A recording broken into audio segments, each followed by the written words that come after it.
All right, so we were talking about the introduction of functions. I'll go back to the success criteria in a little bit. However, we mentioned inputs and outputs. So if we look at the success criteria, it states that we'll be able to determine whether a relationship is a function or not. So we're going to talk about if things are functions or not, but then also see how we graph them using our inputs and our outputs. So we talk about our input, also known as the x, and then we talk about our output, also known as the y. Okay, but then in the middle, we mentioned that there is some function that happens so that we could get our output. All right, so the function, also known as the process of what's happening. Say, for example, we have input of 1, 2, 3, 4, 5. All right, say we have inputs of those numbers. Let me make a nice little table.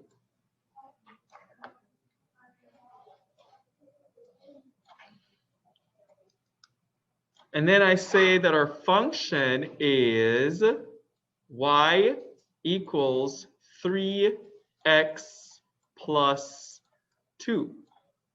Then my job now is to figure out what the output would be. So whenever I'm dealing with functions, I'm given an input, a function, and it's my job to figure out what the output is. I'll do the first couple ones, Biana, and then I'm gonna let y'all do the rest.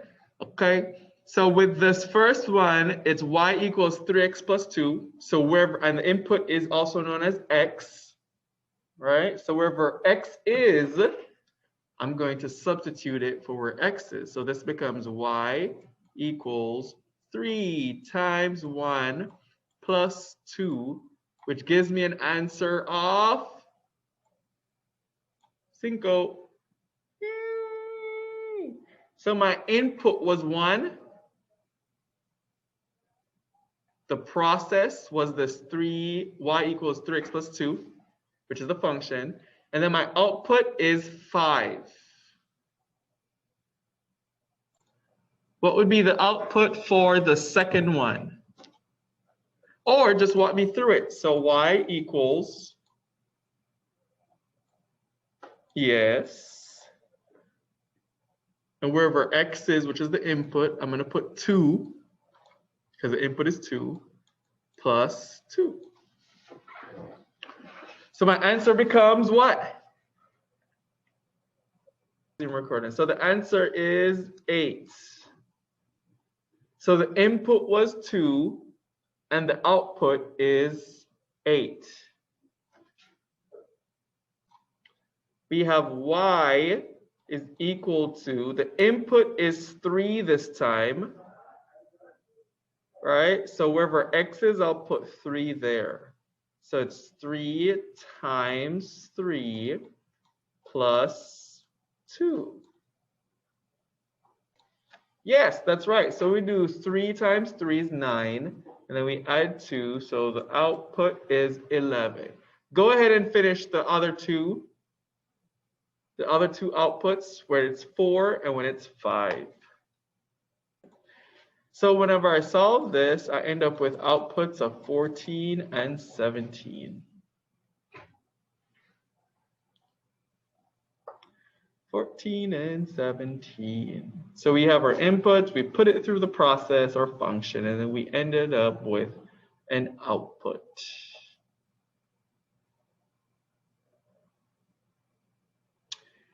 Now we will take a look at how do we identify when a function is actually a function, or is it really a function? So we're going to address those questions soon. So now we're looking at, is it really a function? So on your screen, you'll see it. It says a function is a special relation where every x value corresponds with exactly one y value, all right? corresponds with exactly one y value. For example, okay. For example, we can't have an x value being 1 and an x value being 2 and then have both y values being 5. So it's exactly one x value to exactly one y value. We realize that each y value is its own, it's separate. Do we see that? It is not 5, 5, 15, 20, 25. Because then if it was 5, 5, then it would not be a function. But this is a function because it's only one value. All right, it's not repeated. So if we look at this one, go ahead and put your answers in. If we look at this one, we realize that y has values 5 and 5.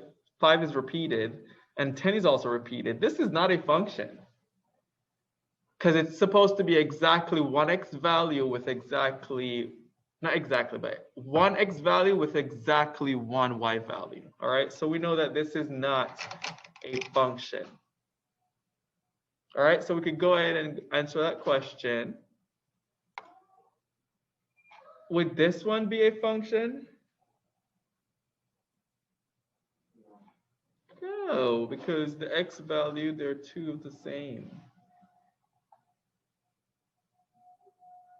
This one would not be a function. Now let's do something rather fun. So in this question, you are given the input and you're given the output, and it's asking you for the process. What would the function be? So I'm going to pull up the whiteboard again. So you know with this one, we had y equals 3x plus 2, and we used that to find what the output is. Now we're going to try and find out what is the function. What can I do to the x values to get the y values? So that's what that is asking. So we'll go back here. Let's start out with y equals something. All right, because this is how we start writing our function. Y equals something. We also want to just go ahead and put in our x because we know that x is going to be there some way. All right. So now I'm going to figure out what did I do to the x value to get to the y value. But whatever function I come up with, it has to work for all the pairs. It has to work for 1 and 7, 2 and 8, 3 and 9, 4 and 10, 5 and 11. Whatever function I come up with, it has to work for all the pairs. So what did I do to x to get to y? Steven? All right, so y equals x plus 6. That is correct. I took all my x values and I added 6 to it so I could get my y values, period. 1 plus 6 is 7, 2 plus 6 is 8, 3 plus 6 is 9, 4 plus 6 is 10, 5 plus 6 is 11. So that's my function. I just figured out the middle process. So I put the inputs, do the function, and I get the output, all right? We also want to look at some graphs as well, all right? So we could take these points and put them in a table format like we did, like we were doing before, all right? And then once you put them in a table format, the first value is the x, and then the second value is the y value.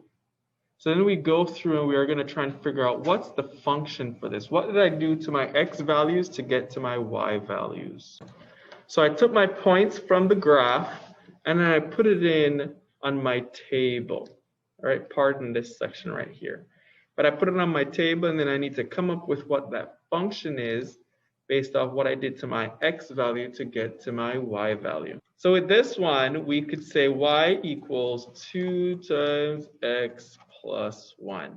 So now we just got to try them out. Y is equal to 2 times 1 plus 2 plus 1, my bad, which is indeed 3.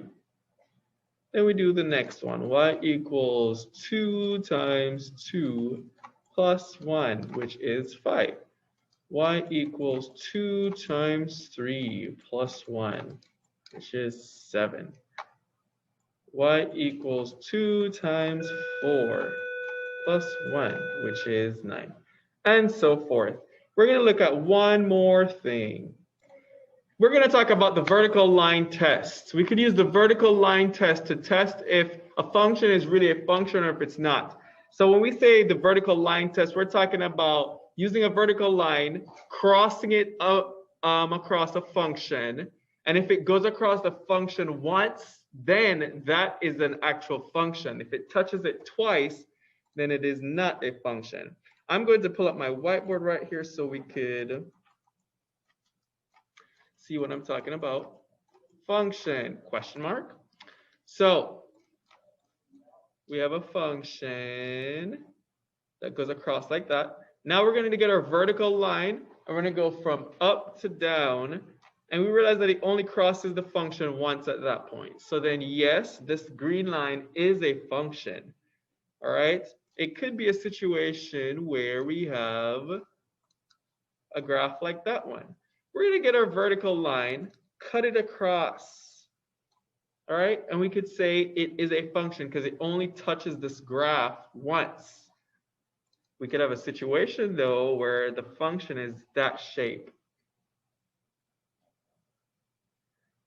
Function is that shape. So then we get our line. Is that one a function?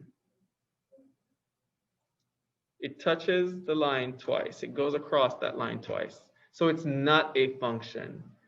If it touches it once, then sure. If it goes over once, then it is not a function. All right, so that's just a brief interview of using the vertical line test. We will talk more about it some other time.